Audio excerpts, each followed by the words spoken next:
짐승의 눈앞에서 기적들을 행할 권능을 소유하여 그 기적들로 땅에서 거하는 자들을 속이며 또 땅에 거하는 자들에게 말하여 그들이 칼로 상처를 입었다가 살아난 그 짐승을 위해 형상을 만들게 하더라. 또 그가 짐승의 형상에게 생명을 줄 권능을 소유하여 그 짐승의 형상이 말도 하게 하고 그 짐승의 형상에게 경배하려 하지 아니하는 자들은 다 죽이게 하더라.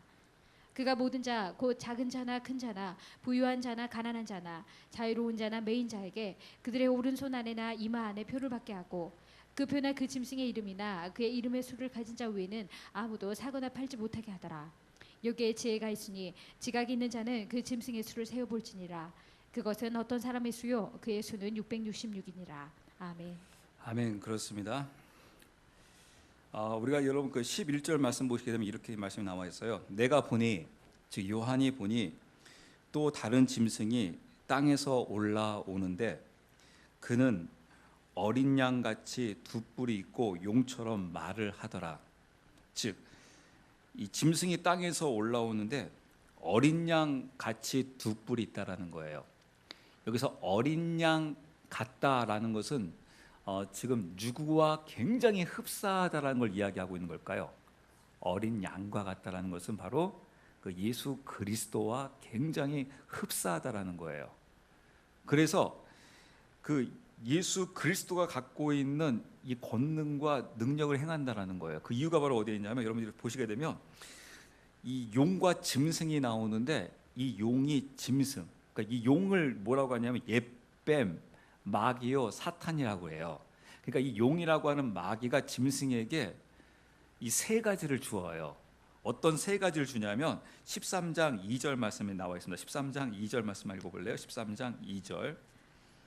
내가 본 그 짐승은 표범과 비슷하고 그의 발은 곰의 발 같으며 그의 입은 사자 입 같은데 용이 자기의 권능과 자기의 자리와 용이 자기의 무엇과 권능과 그 다음에 자기의 자리, 여러분 자기의 자리라는 것은 보좌를 이야기하는 겁니다. 자기의 보좌와 또 그 다음에 큰 권세를, 그러니까 권능과 보좌와 권세를 지금 누구에게 주고 있냐면 요 짐승에게 주고 있다라는 거예요. 성경에서 이 공중 권세를 누가 잡고 있다고 되어 있냐면 마귀요 사탄요 옅뱀이 잡고 있다라는 거예요. 그래서 이 공중 권세 잡고 있다는 게 바로 보면 그에게 지금 권능이 있고 그에게 지금 권세가 있다는 겁니다. 어디에 앉아서? 보좌에 앉아서. 근데 이것을 지금 누구에게 주고 있냐면 짐승에게 주고 있다는 거예요. 그 성경에서 뭐라고 하냐면 이 짐승은 마치 어린 양과 같대요. 어린 양과 같이 두 뿔이 있대요. 그래서 사람들이 이 어린 양 같은 이 짐승을 보면서 뭐라고 이야기하냐면 대부분의 이건 여러분 세상 사람뿐만 아니라 교회에서 이런 말이 나온다라는 거예요. 4절 보세요. 4절에 무슨 말이 나오는지. 그들이 그 짐승에게 권능을 준 용에게 경배하고 또 짐승에게 경배하여 이르되 누가 이 짐승과 같으냐 누가 능히 그와 전쟁을 하겠느냐 하더라. 네, 보세요.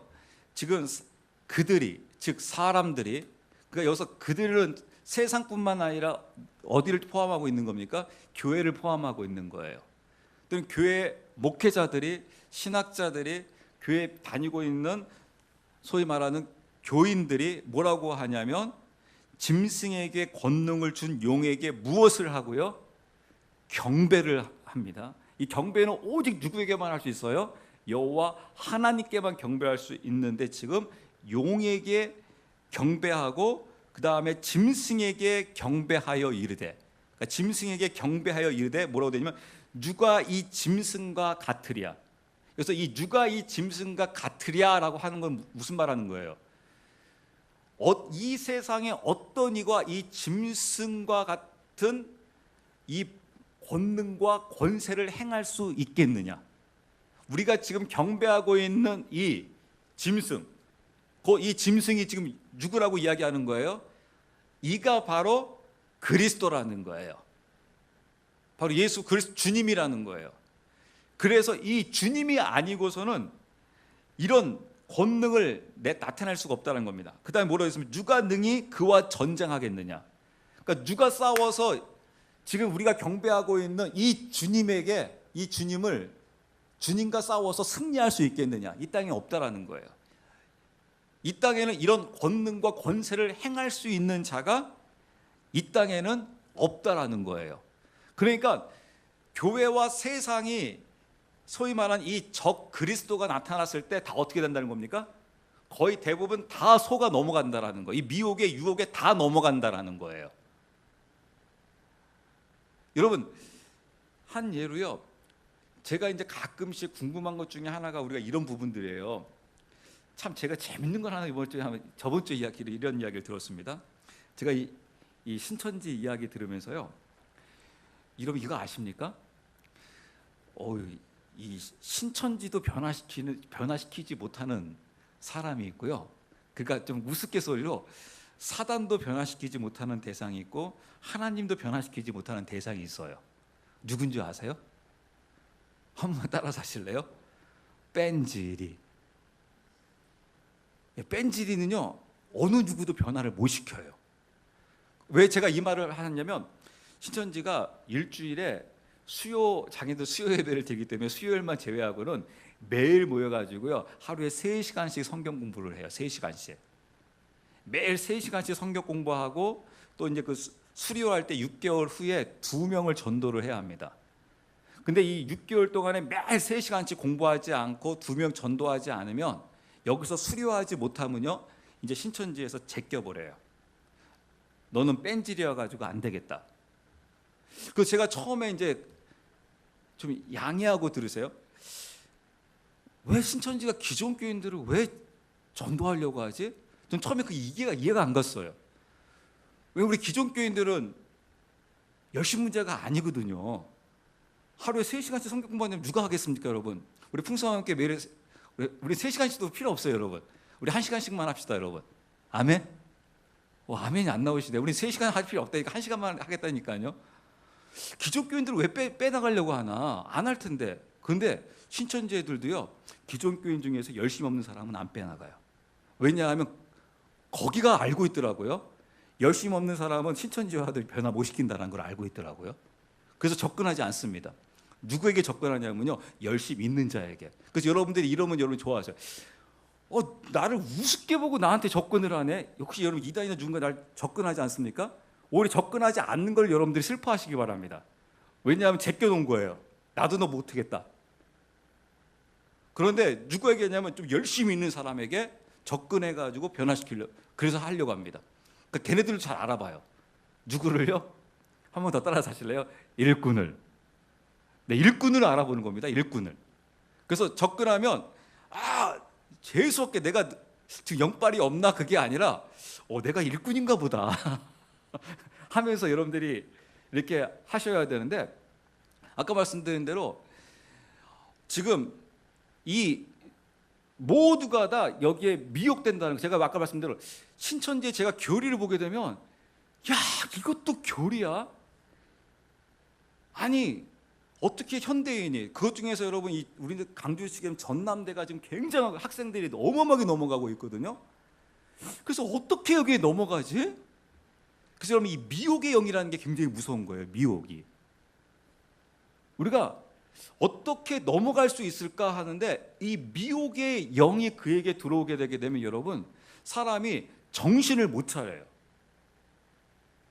제가 한번 이런 생각한 적 있었어요. 제가 나중에 한번 묻고자 하는데 여러분 이 담배가요 싸요 비싸요? 안 피는 사람 입장에서는 비싸요.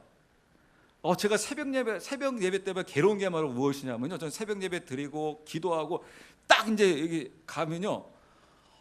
여기 이제 무등약국부터 이 길거리부터 해가지고 이 담배를 딱 피기 시작하면 이게 자욱하잖아요. 냄새들이. 내가 이 냄새를 맡으면서 올라가야 돼? 매일 해요. 그래서 꼭 한마디 하고 싶어요, 그냥.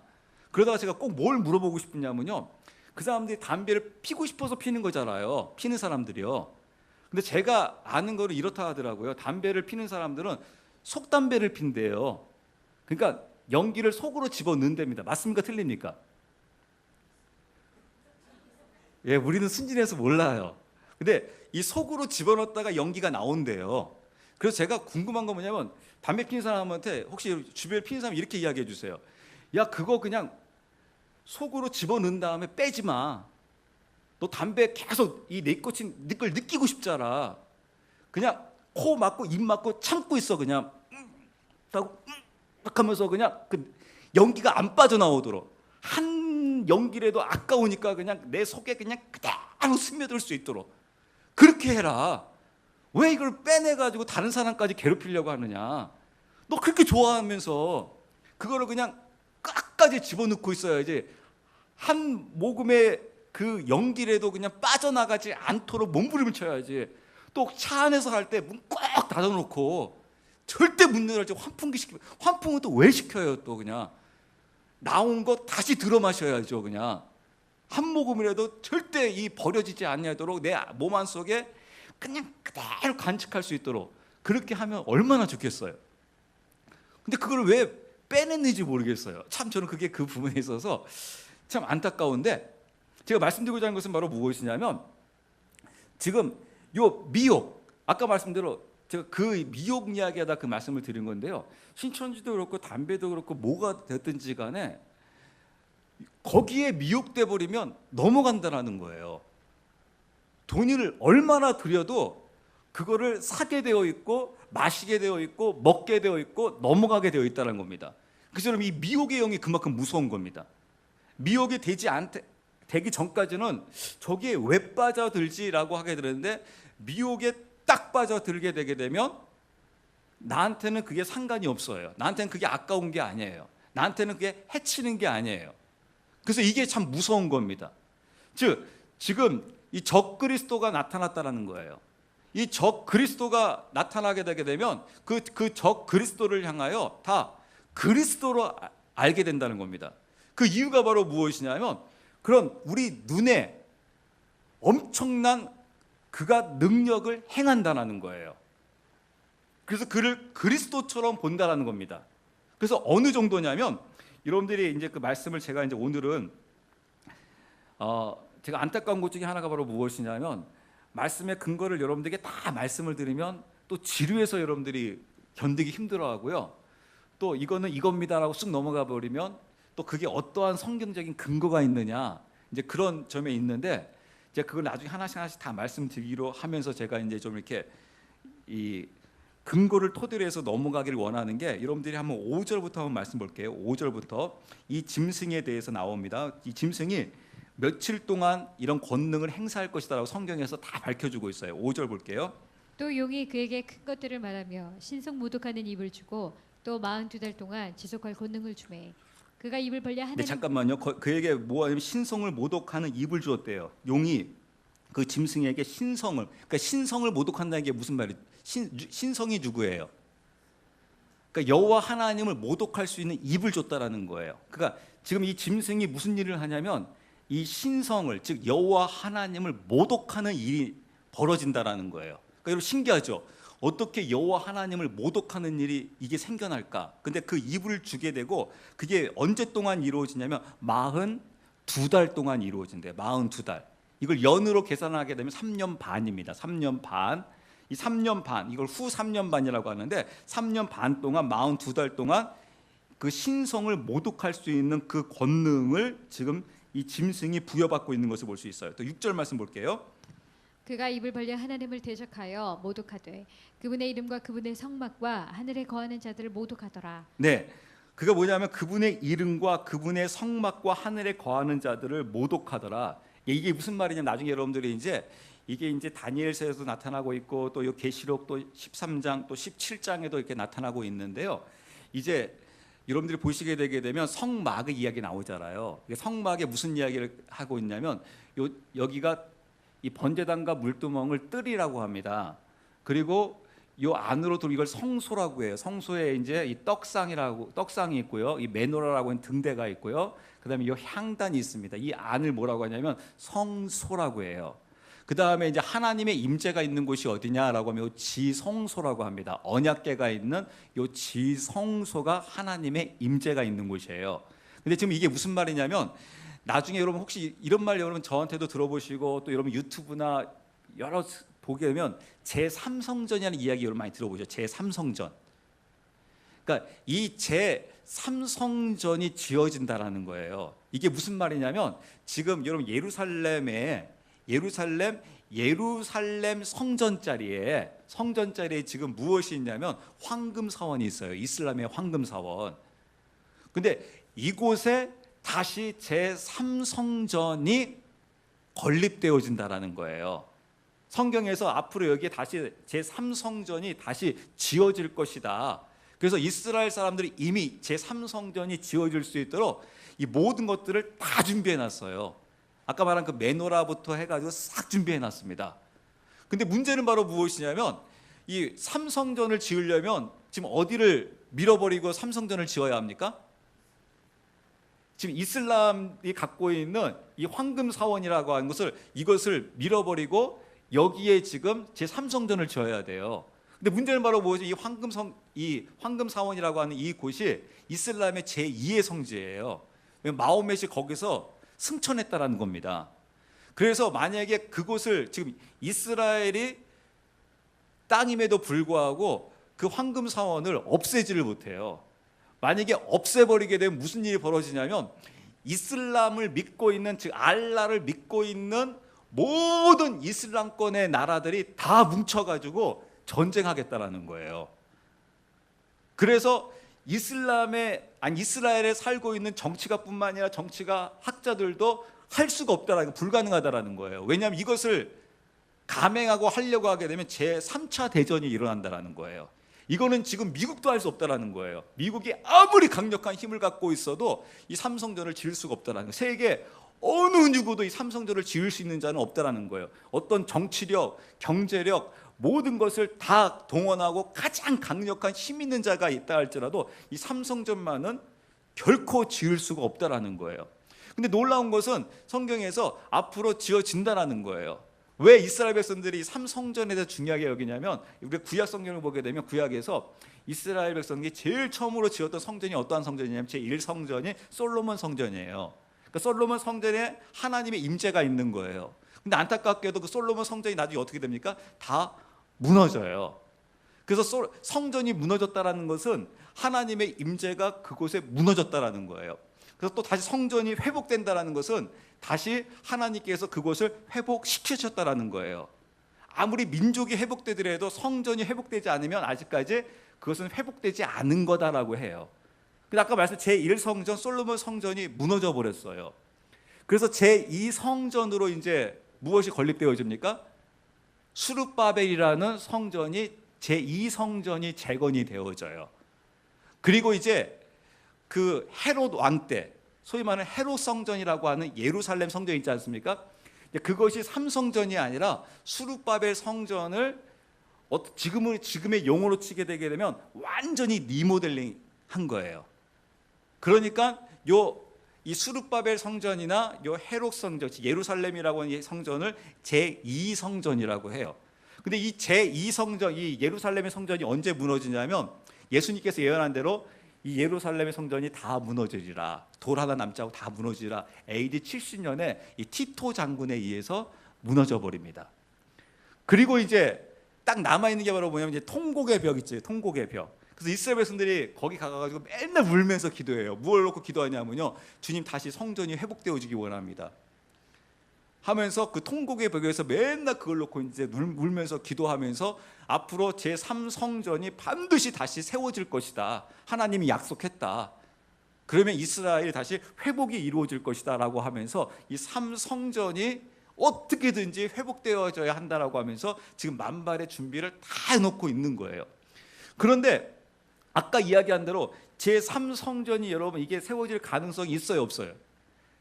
인간적으로, 정치적으로, 경제적으로는 100% 불가능한 거예요. 어느 누구도 그런 정치력과 경제력과 모든 걸 다 동원해 가지고 이거를 할 수가 없어요. 왜냐하면 그곳에 그대로 놔두면 이스라엘이 가만히 있지 않고요. 여러분, 이스라엘은요, 이 사람들이 민족성이 대단한 것 중에 하나는 바로 무엇이냐면요, 우리가 하나 배울 게 바로 이 사람들의 이 투철한 애국 정신인데요. 한 번은 이란에서, 이란은 이스라엘을 굉장히 싫어해요. 언제든지 이스라엘을 멸망당해야 한다. 그래가지고 이란에서 몇 년 전에 이 핵을 개발한 적이 있었습니다. 핵을 개발하니까 이스라엘에서 어떻게 했냐면 비행기 전투기 바로 띄워가지고요, 바로 이란으로 출격해가지고요, 그냥 그 핵 있는 시설을요 바로 다 폭파해 버렸어요. 그냥. 왜냐하면 이란 니네들이 핵을 개발하는 이유는 바로 우리를 공격하는 목적이다. 그러면 우리가 작살내버리겠다. 가만두지 않겠다. 만약 기미만 보여봐. 그러면 우리가 뭐 전투기, 미사일 다 동원해가지고 다 작살내버릴 거야. 그래가지고 바로 전투기 띄워가지고요 그냥 작살내버렸어요. 완전히 그냥 세상 말로 해가지고 아작내버렸어요. 끝장내버렸어요. 이제 그런 점을 우리가 좀 배울만을 합니다. 지금 우리나라 같은 경우에는 지금 하면 안 돼, 하면 안 돼, 말만 하고 있지 우리는 아무것도 못 하잖아요. 지금 막 북한에서 막 핵 개발하고 막 난리치고 있고, 이번에 정말 심각한 개발은 무엇이냐면 이번에 이런 말을 딱 하더라고요. 북한 아나운서가 이번에 핵 개발 성공을 5차 성공을 토대로 해가지고 소량화, 개량화, 표준화할 수 있다고. 이건 마음껏 이제 핵을 크기를 마음대로 조절할 수 있고 어떠한 그 미사일 탄두에도 다 붙일 수 있다라는 거예요. 장거리 미사일, 뭐 단거리 미사일, 이걸 또 표준화해서 똑같이 마음대로 만들 수 있다라는 거예요. 이거는 엄청난 사건입니다. 우리나라에 있어서 이건 굉장한 큰 위기입니다. 이제 그런 그것처럼 그 이스라엘은 굉장히 강력해요. 그냥 가만히 있지 않겠다. 하기만 해. 꼼수만 보여. 그냥 우리는 작살내 버릴 거야. 막 그 정도로 이제 하고 있죠. 또 이슬람권. 만약에 이곳에 삼성전 세워? 그러면 우리가 작살내 버릴 거야. 우리 이슬람권이 다 모여가지고 그냥 가만두지 않을 거야. 세계 3차 대전 우리는 불사한다.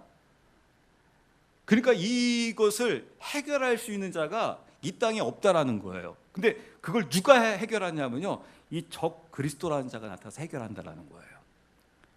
이상하게 놀라운 일은 이스라엘도 허락하고 이슬람권도 허락하면서 그 삼성전이 건립이 이루어진다라는 거예요. 그래서 사람들이 야, 저 사람은 사람이 아니다. 그리스도가 아니면 저거를 해결할 수 있는 자가 없는데, 신이 아니면 해결할 수가 없는데 저 문제를 해결하고 딱 성전이 건립되어지는 거예요. 삼성전이.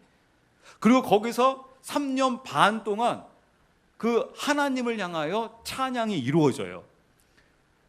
그래서 이스라엘을 비롯해서 온 인류가 그 삼성전을 바라보면서 하나님이 하셨습니다 라고 다 경배하며 찬양이에요.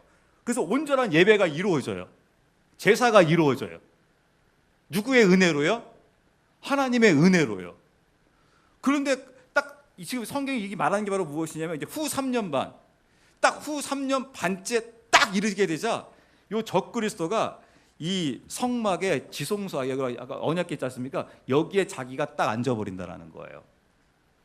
그래가지고 내가 하나님이라는 거예요. 내가 하나님과 너희들이 이제 다 나를 경배하라. 그래서 신성 모독하는, 그러니까 그 하나님을 모독하고 내가 이제 하나님이다라고 하면서 자리를 딱 잡아버린다라는 거예요. 그러면서 어떠한 권능을 행하냐면, 아까 우리 성경에 나와 있죠. 그가 이제 14절 말씀 한번 보세요. 14절 말씀. 또 그 짐승의 눈앞에서 기적들을 행할 권능을 소유하여 그 기적들로 땅에 거하는 자들을 속이며 또 땅에 거하는 자들에게 말하여 그들이 칼로 상처를 입었다가 살아난 그 짐승을 위해 형상을 만들게 하더라. 네, 형상을 만들게 하고요. 그 다음에 15절. 또 그가 그 짐승의 형상에게 생명을 줄 권능을 소유하여 그 짐승의 형상이 말도 하게 하고 그 짐승의 형상에게 경배하려 하지 아니하는 자들은 다 죽이게 하더라. 네, 형상이 말도 하게 해요. 말도. 그러니까 여러분 지금 엄청난 일이 행해지고 있잖아요. 이 짐승을 통해서 짐승이 얼마나 권능이 있는지 형상을 만들게 하고 그 형상에 지금 말도 하게 한. 그러니까 여러분 형상이 말도 하니까 지금 여러분 이 형상에게 말을 하게 하는 이는 지금 누군 거예요? 와, 이거는 하나님이 아니고서는, 그리스도가 아니고서는 이런 능력을 누가 할 수 있어? 이런 생명을 마치 생명을 주는 것처럼 할 수 있는 이는 그리스도밖에 없다. 그러면서 경배하게 하는데, 경배하지 아니하는 자, 15절을 보겠습니다. 경배하려 하지 아니하는 자들은 다 죽이게 하더라. 그러니까 경배하지 않는 자는 다 죽게 한다는 건 뭐예요? 생명을 그냥 없애버릴 수 있는 능력까지 있다라는 거예요. 다 죽일 수 있는 능력까지 있다라는 거예요. 그리고 또 무엇을 받게 하냐면 여기 16절 말씀 보세요. 16절. 그가 모든 자 곧 작은 자나 큰 자나 부유한 자나 가난한 자나 자유로운 자나 매인 자에게 그들의 오른손 안에나 이마 안에 표를 받게 하고. 네. 이제 앞으로 여러분 계속해서 이 현상은 계속 이루어질 겁니다. 계속해서 이미 가르쳐 주고 있어요. 그것은 바로 무엇이냐면요. 이 경제적으로 하게 되면 중상층이 거의 사라져 간다라는 거예요. 있는 자, 없는 자, 가진 자, 없는 자, 뭐 지식이 있는 자, 없는 자, 딱 두 층으로 거의 갈라진다는 겁니다. 그래서 16절 말씀 보게 되면 작은 자나 큰 자나, 작지 않으면 크고, 그 다음에 가난한 자나 자유로운 자나, 그 다음에 부유한 자나 가난한 자나 하면서 그 오른손에 무엇을 준다는 거예요? 표를 받게 하고, 표를 받게 하고. 17절. 그 표나 그 짐승의 이름이나 그의 이름의 수를 가진 자 외에는 아무도 사거나 팔지 못하게 하더라. 네, 아무나 사거나 팔거나 하지 못하게 되라. 즉 매매를 하지 못하게 하거나. 그러니까 여러분 이게 무슨 말이냐면요. 이 우상 있지 않습니까? 이 우상에는 이제 우리가 보게 되게 되면 성경에 이제 그 원어를 우리가 가만히 자세히 보게 되게 되면 어떠한 의미가 있냐면 우리 눈에 보이는 이 형상 있지 않습니까? 그것도 우상이라고 해요. 그러면서 또 이 원어의 이 우상을 뭐라고 하냐면 형상뿐만 아니라 아이콘. 그러니까 아이콘이라는 게 무슨 말이냐면요. 이 그림을 판에다가 평판에다가 그림을 새긴다라는 거예요. 그림을 새기다. 이게 이제 이거를 또 성경에서 뭐냐면 이걸 우상이라고 해요. 그러니까 눈에 보이는 것도 우상인데 지금 판에다가 그림을 그린다. 이거를 우상이라고 하는 거예요. 그래서 여러분 지금 치게 되는 게 무슨 말이냐면 아이콘. 여러분들 지금 거의 다 스마트폰 쓰고 있죠. 스마트폰에 여러분 다 그 아이콘 조그맣게 다 있죠. 이게 이 아이콘 이게 이제 이게 있다라는 거. 이게 그림이 이게 우상화가 된다라는 거예요. 근데 문제는 지금은 이제 괜찮은 게 뭐라면 이게 어디에 있어요? 이 아이콘이 스마트폰에 있죠. 스마트폰. 지금 바깥에 있다라는 거예요. 바깥에. 근데 이제 이게 무슨 일이 생기냐면 이게 이제 네 몸 안으로 들어온다라는 거예요. 그러니까 지금은 여러분들이 이제 걱정 안 하셔도 돼요. 왜냐하면 이게 바깥에 있기 때문에. 그러나 이게 이제 언젠가 내 몸 안으로 들어오겠다는 거예요. 내 몸 안으로. 여러분 이게 가능한 걸까요? 불가능한 걸까요? 충분히 가능해요. 제가 이제 요번에 이제 이 스마트폰을 바꾸면서 이렇게 하니까 이 삼성페이라는 그 어플이 있는 거예요. 근데 이 스마트폰으로 얼마인지 계산을 할 수 있는 거예요. 그래서 스마트폰에 이 삼성 이 페이에다가 뭘 집어넣을 수 있냐면 제 일반 카드를 여기에 집어넣을 수가 있는 거예요.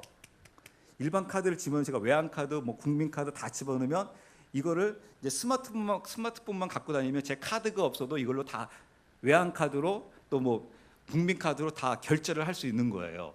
근데 제가 아직 못 집어넣었어요. 왜냐하면 불안해요.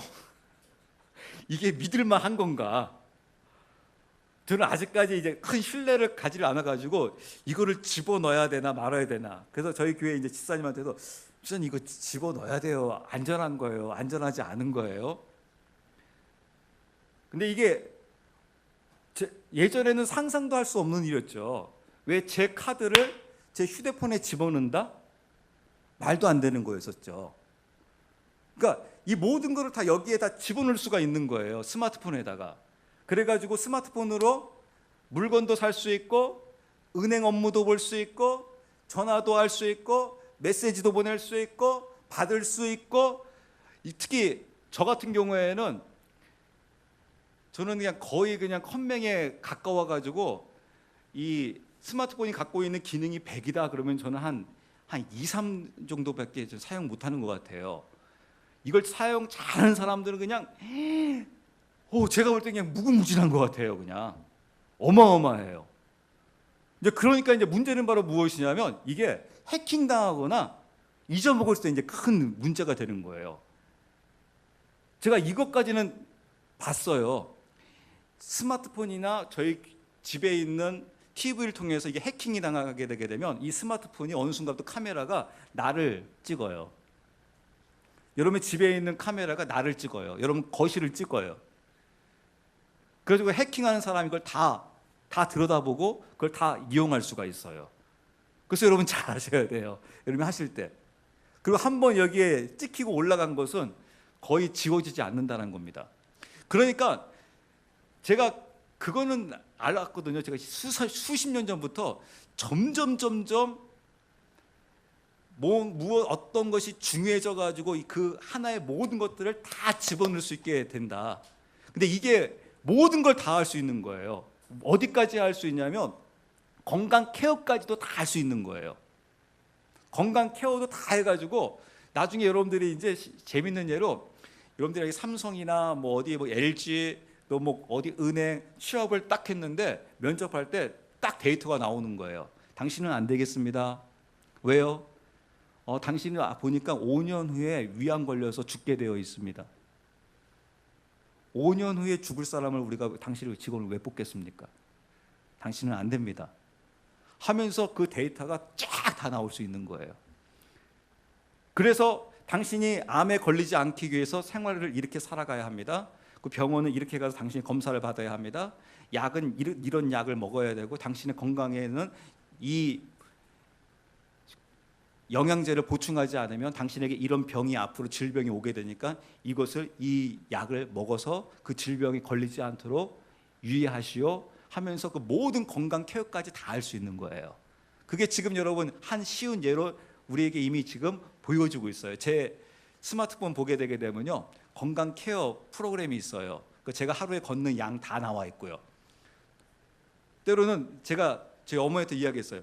어머니, 내 동생이 인수에 운동을 안 하네요. 왜냐면 제 휴대폰에 제 동생이 하루에 몇 보를 걸었는지 저한테 나와요. 그래가지고 제가 1등이고 제 동생이 저보다 훨씬 반도 저보다 못 걸고 있는 거예요. 운동을 안 하네요. 그러니까 살쪘지. 의사면 뭐해? 살쪘잖아. 그럼 제가 뭐라고 해요. 그러니까 싹 기록들이 다 떠요. 그 다음에 제 뭐 스트레스 측정을 할 수 있고요. 제 스마트폰으로 제 스트레스 측정을 할 수 있고요. 하루에 잠 몇 시간씩 자는지 평균 낼 수 있고요. 웬만한 그런 나름대로의 그 케어를 그 데이터가 나오게 되고 그런 것들을 할 수가 있습니다. 근데 그런 것들이 여러분 계속 발달할까요? 안 할까요? 엄청나게 발달해 갑니다. 특히 삼성이 앞으로 먹거리를요. 지금 삼성전자로 보고 있지 않습니다. 삼성의 먹거리는 앞으로의 건강으로 보고 있습니다. 건강 케어라는 거예요. 모든 이 시스템을 다 조절할 수 있는. 그러니까 이제 앞으로 우리 스마트폰이 하나 이런 것들이 어느 정도가 되겠습니까? 굉장히 중요한 게 된다는 거예요. 근데 아까 이 정보가 이게 잊어먹거나 해킹 당해버리게 되게 되면 나에게 있어서 너무나 큰 치명타인 거예요. 그래서 불안해요. 그래서 사람이 하고 싶어하는 게 바로 뭐냐면 이미 그 기술은 이미 다 나와서 지금도 행해지고 있습니다. 사람 몸에 집어넣자라는 거예요. 사람 몸에. 그 사람 몸 안에서 컨트롤하자라는 거예요. 벌써 여러분 사람 몸이 되어 있습니다. 제 스마트폰 저는 지금 사용하지 않고 있는데 벌써 제 홍채를 인식해요. 그래서 영화 보면 옛날에 여러분 그런 것들이 뻥인 줄 알았어요. 막 첩보하는 사람들이 이 영화에서 홍채 인식이 나와가지고 그 사람의 눈을 이렇게 이거 각막이라고 하나요? 이거를 가가지고 이걸 인식시킵니다.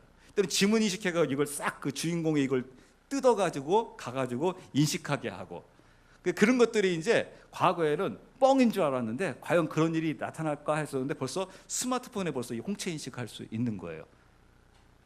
왜냐하면 이 보안이 그만큼 중요해졌다는 겁니다. 그 보안을 중요하게 하는 이유가 뭐겠습니까? 그만큼 여기에 중요한 게 많이 있다라는 거예요. 그래서 이제 이 모든 것들을 이제 다 이 컨트롤할 수 있는. 그래서 아까 말한 대로 이 짐승에게는 이 우상은 두 가지의 의미가 있는데 첫 번째로는 이 형상을 만드는 것도 하나의 우상이지만 또 이 우상에 대한 원어로 또 무슨 개념도 있냐면 이 그림을 그리다 아이콘이라는 이 의미를 같이 내포하고 있고 갖고 있다라는 겁니다. 그래서 눈에 보이는 것도 우상이 되지만은 우리 눈에 보이지 않는 그런 부분까지도 성경에서는 이미 우상이라고 말씀해주고 있어요. 또 저는 안타까운 것 중 하나가 바로 무엇이냐면 TV 보게 되면 우리나라에서 가장 선풍적으로 인기 끌고 있는 연예인이 있어요. 그걸 뭐라고 합니까? 아이돌이라고 하잖아요. 아이돌. 이러면 아이돌이 뭡니까? 아이돌이 우상이잖아요. 우상. 청소년들이 지금 그 젊은 그 10대, 20대 애들을 뭐로 하고 있는 겁니까? 우상으로 섬기고 있잖아요. 우상으로. 완전히 우상이 돼 버렸습니다. 그러니까 너무나 그런 부분에 있어서 이게 이제 지금 그쪽으로 흘러가고 있다. 근데 앞으로 이제 그가 이 짐승이 자기에게 경배하게 하고 또 경배하지 않는 자들은 죽이겠다. 그리고 그 표를 받지 않는 자들을 향하여 어떻게 하겠다고 되어 있냐면 바로 매매를 못하게 하고 결국에는 죽이겠다라는 겁니다. 그러니까 이런 일들이 앞으로 이루어진다라는 거예요. 즉 특히 여기서 이 매매 이 부분이 여러분 굉장히 심각한 부분이에요. 그러니까 지금 여러분들이 우리가 아셔야 될 게 바로 무엇이냐면 아직 제3성전은 건축되지 않았어요. 한번 우리가 보자라는 거예요. 과연 제3성전을 이걸 건축할 수 있는 자가 과연 이 땅에 진짜 나타나나. 그리고 우리가 이런 것들을 깨닫자라는 거예요. 뭐냐면 앞으로 세상이 이런 방식으로 흘러가고 있구나. 그래서 여러분들이 스마트폰을 쓰더라도 무엇이 나오더라도 알고 있자라는 거예요. 어떠한 일이 있어도 어느 것이 되었든지 간에 내 몸 안으로 집어넣지 말자라는 거예요.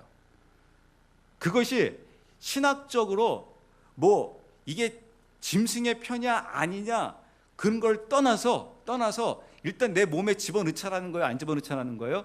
집어넣지 말자라는 거예요. 왜냐하면 그런 것을 내 몸 안으로 집어넣어 버리게 되면 일단은 여러분들이 이게 뭐 성경적이냐 아니냐를 떠나서라도 이미 여러분 신체적으로 의학적으로도 여러분 안 좋아요. 왜냐면 제가 여러분 스마트폰 갖고 다니잖아요. 제 스마트폰 여러분 저희 예지가 어디 가면 저희 집사람이 우리 예지 어디 간지 다 알아요. 위치 추적이 들어가요. 왜냐면 스마트폰에 안테나가 있어요. 안테나가 삑삑삑 다 작동을 해요. 그래서 저는 자고 있어서 스마트폰이 24시간을 움직여요. 여러분 사람이 쉴 때 쉬어야죠. 내 몸에 안테나 들어가가지고 24시간 동안 계속 작동한다고 생각해 보십시오. 얼마나 피곤하겠습니까, 여러분? 얼마나 힘들겠어요. 모든 위치 추적 들어가고 나를 모든 걸 다 컨트롤할 수 있다. 그거는 정말 피곤한 인생이거든요. 쉼이 없는 인생이거든요. 즉 이게 짐승의 편이냐 아니냐 그걸 떠나서 세상에서는 이것이 여러분 이거를 집어넣게 되게 되면 건강적으로 좋습니다. 범죄 예방할 수 있습니다. 여러분의 삶을 윤택하게 만들 수 있습니다. 편하게 만들 수 있습니다. 안전합니다. 보안에 좋습니다. 하면서 모든 것들을 다 제공한다라고 하면서 아마 세상 사람들은 굉장히 좋아할 겁니다. 왜냐하면 안전하죠. 우리에게 편의를 주지요. 우리의 건강을 지켜준다고 하죠. 그 다음에 보안적으로 안전하게 범죄를 예방할 수 있죠. 모든 걸 다 할 수 있으니까. 왜 여러분 아까 말한 대로 왜 이게 보안적으로 건강상으로 모든 걸 다 안전을 할 수 있냐면요. 이게 다 컨트롤 해가지고요. 만약 내가 딱 길거리를 딱 가고 있는데 저 사람이 앞으로 몇 년 후에 아니면 몇 시간 이후에 저 사람이 저기 저 여자를 유괴해가지고 성범죄를 저지를 수 있다. 그럼 그게 이미 쫙 다 뜨는 겁니다. 이 사람의 몸에 신체에 뭐가 딱 이게 나와가지고 그런 범죄를 저지를 수 있다. 그러면 미리 경찰이 가가지고 그를 체포해 가는 거예요. 이런 꿈 같은 이야기죠. 근데 여러분 이게 이미 영화에 나왔습니다. 영화에 있습니다. 그 사람이 몇 년 후에 죄질 거를 미리 딱 파악해가지고 경찰이 딱 가가지고 그를 잡아가요. 그래서 왜 잡아가느냐? 당신은 미래 언제 이런 범죄를 저지르게 되어 있기 때문에 그 범죄 예방을 위해서 당신을 체포합니다 하고 딱 체포해 가요. 그게 영화에 나왔어요. 그러니까 여러분 그 영화에 나온 거는 단순히 그냥 허상에 불과한 게 아니라 앞으로 충분히 가능한 것들을 나와요. 그리고 몇 년 후에 그게 와 영화 같은 이야기가 진짜 이루어지네라고 나타나고 있는 것을 볼 수 있습니다. 그 제가 이제 오늘 정말 말씀드리고자 하는 건 이 부분이에요. 뭐냐면 이렇게 이제 적그리스도가 나타난다는 거예요. 또 여러분 마태복음 24장 보게 되면 마지막 때가 되게 되면 막 나타나가지고 내가 적그리스도다고 막 나타난다라는 거예요. 내가 그리스도다. 그랬을 때 우리 그리스도인들이 어떻게 구분하라는 거예요. 이제 중간에 막 나오는 자들은 어떻게 보게 되면 이 적그리스도의 예표예요. 조금 뭐냐면 좀 시시한 애들이에요. 시시한 애들. 시시한 애들이 막 나와서 자기가 막 적그리스도라고 하다가 그것이 시시한 애들이 나오면 이제 세계 전체가 따르는 게 아니라 누가 따라가는 겁니까? 이제 수십만, 수만 정도. 지금처럼 신천지로 하게 되면 2만이 정도.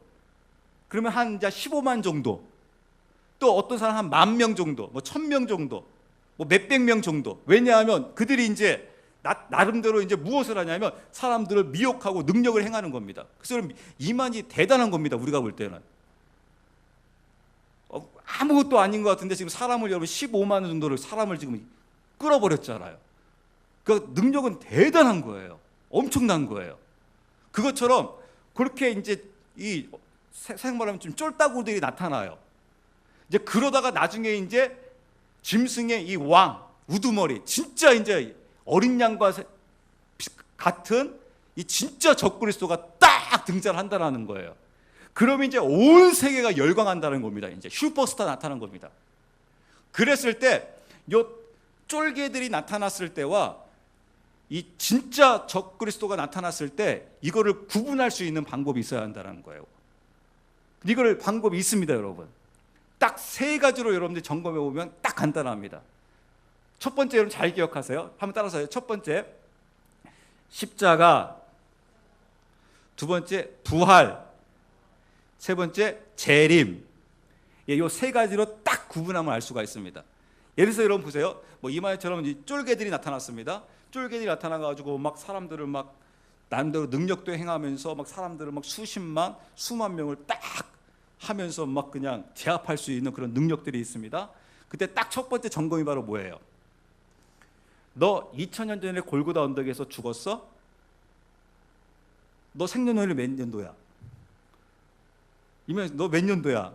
하니까 뭐 1940 몇 년도. 그러면 그때 뒤통수 하나 때려주는 거야. 1948년생이어서 까불고 있어. 네 생년월일이 뭐로 돼 있어야 돼? 2000년 전에 태어난 걸로 되어 있어야지. 2000년 전에. 소위 말하는 AD 뭐 3년에 태어난 걸로 이렇게 되어 있게 해야지. 어디서 1945년생이 까불고 있어. 너 정말 죽었느냐? 그러니까 제일 첫 번째는 십자가로 검사하는 거예요. 골고다 언덕에서 네가 정말 죽었느냐? 언제요? 2000년 전에. 그게 첫 번째 점검이에요. 두 번째는 바로 무엇이냐면 죽었다가 이제 아까 뭐라고 했습니까? 부활이에요. 부활했느냐? 너 언제 부활했어? 그 부활로 점검하는 거예요. 부활로. 그래서 정말 2000년 전에 십자가에 죽었느냐? 부활했느냐? 그럼 이제 이럴 수 있잖아요. 내가 생년월일은 1945년도로 되어 있어도 나 과거에 진짜 2000년 전에 내가 너희를 위해서 십자가를 짊어지고 부활한 예수니라. 그러면서 능력을 행하여. 그럼 여러분 어떻게 하실 거예요? 주민력상에는 안 나타나지만은 자기가 진짜 2000년 전에 와가지고 내가 너를 위해서 죽었다. 그리고 내가 부활했다. 나를 따르라. 내가 바로 예수니라. 그럼 여러분 어떻게 하실 거예요? 어떻게 구분할 거예요? 아까 제가 세 번째 가르쳐 드렸잖아요. 그 십자가에 돌아가시고 부활하신 예수님은요, 이 땅에 오실 때 재림주로 오신다고 결정했어요. 재림주로 오시겠다. 재림주로 오실 때는 이제 여러분들 계시록 1장을 가보시면 그분은 구름 타고 온 천군 천사를 다 동원해서 한국 땅에서, 미국 땅에서, 아프리카에서, 유럽에서, 동남아에서 어디에서도 다 저분이 바로 재림주구나라고 다 알 수 있게끔 재림주로 오시겠다고 했어요. 중간에 와가지고 내가 예수다라고 할 수가 없다라는 거예요. 왜냐하면 그 십자가를 짊어지고 부활하신 예수님은 재림주로 오시겠다라고 이미 딱 결정을 하셨어요. 그래서 너희가 여기 있다 저기 있다 어디에 있다 하더라도 거기에 대해서 미혹되지 말고 속지 말라고 되어 있는 거예요. 근데 아까 말해서 사람들이 왜 속겠습니까? 그런 겉으로 나타나는 그 능력을 보면서 그가 자기가 예수라고 하니까 와, 저런 능력을 행할 수 있는, 그런 저런 권능을 행할 수 있는 분은 그리스도밖에 없는데, 그래서 여러분 권능과 능력으로 예수님을 확인하는 게 아니에요. 왜냐하면 그 권능과 그 능력은 아까 말씀드린 대로 사단도 어디에 앉아 있습니까? 보좌에 앉아 있잖아요. 그래서 그런 권능과 그런 능력을 얼마든지 행할 수 있다는 겁니다. 그래서 그 권능으로 예수님을 평가하는 게 아니라 예수님은 딱 그 세 가지로 점검하는 거예요. 첫 번째, 십자가. 정말 십자가에서 죽었느냐? 그리고 부활. 그 십자가에서 죽은 그 예수님이 3일 만에 다시 살아나셨느냐? 그리고 그 예수님은 재림주로 오시겠다고 했지 중간에 잠깐 어떤 능력을 행하기로 오신 법이 없다. 반드시 그분은 누구나 알 수 있겠고 천군 천사를 다 대동해가지고 구름 타고 재림주로 주님께서 이 땅에 오신다. 그러면서 누가 예수다, 누가 그리스도라고 하는 것들은 그것은 다 새빨간 다 거짓말이라는 거예요. 어떠한 능력을 행하더라도 거기에 미혹되지 말라는 거예요. 그래서 계시록의 마지막 장은 바로 이게, 계시록은 전체적으로 무엇을 이야기해주고 있는 거냐면요, 오직 그러므로 너는 나에게만 경배하라는 거예요. 어떤 얘기도 속지 말라는 거예요. 무릎 꿇지 말라는 겁니다. 그래서 저희 풍성한 교회가 하는 것 중에 하나가 바로 이거예요. 우리는 오직 주님께만 무릎을 꿇겠습니다 라고 이 고백을 하면서 나가는 겁니다. 그래서 제가 오전에도 말씀드린 대로 어떤 제사행위가 됐건 뭐가 됐건 어떤 형상이 됐건 어떤 눈에 보이는 것들 중에서 좀 헷갈린다, 좀 이것이 좀 문제가 있다라고 하게 되게 되면 우리는 그거 하지 않겠다라는 거예요. 온전히 하나님만 경외하며 하나님만 바라보자라는 겁니다. 혹시 여러분 오해하지 마시기 바랍니다. 저도 이미 과거에 그걸 수차 제가 회개하면서 제가 이야기하는 거예요. 제가 추도 예배도, 여러분이 추도 예배 하지 마십시오 하려면 그냥 예배 드리십시오라고 하는 것 중에 뭐냐면, 예배는 누구를 추도할 수 있는 게 아니에요. 누구를 기념할 수 있는 게 아니에요.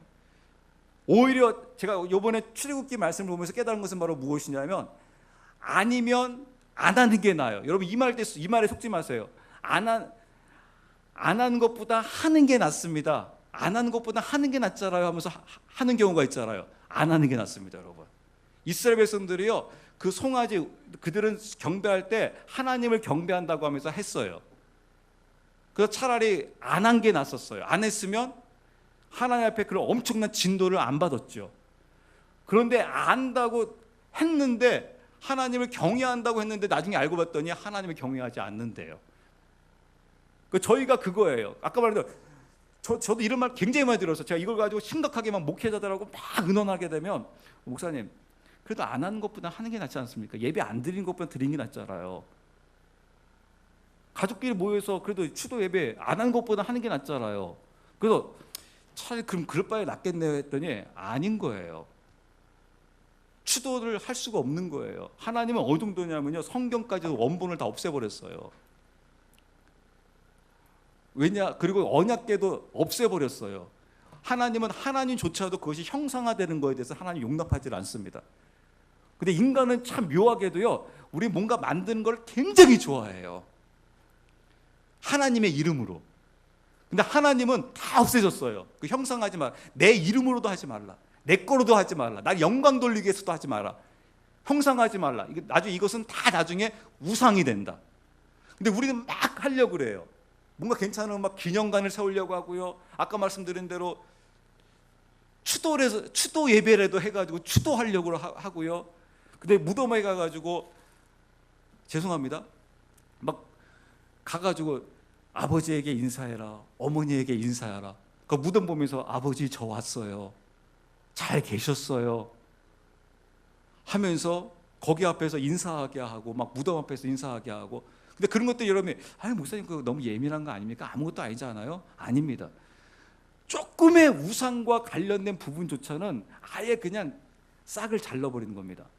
그리고 여러분 이런 것도 가능하지 않은 거예요. 때는 우리 목회자들 중에 실수하는 게 바로 무엇이냐면, 그래서 예를 들어서 제가 뭐 책을 썼다, 출판 기념 예배, 박사기를 받았다, 박사 기념 예배. 여러분 그런 법 없습니다, 여러분. 예배는 하나님 앞에만 예배 드릴 수 있는 거예요. 굳이 하려고 그러면 그냥 예식을 행하세요.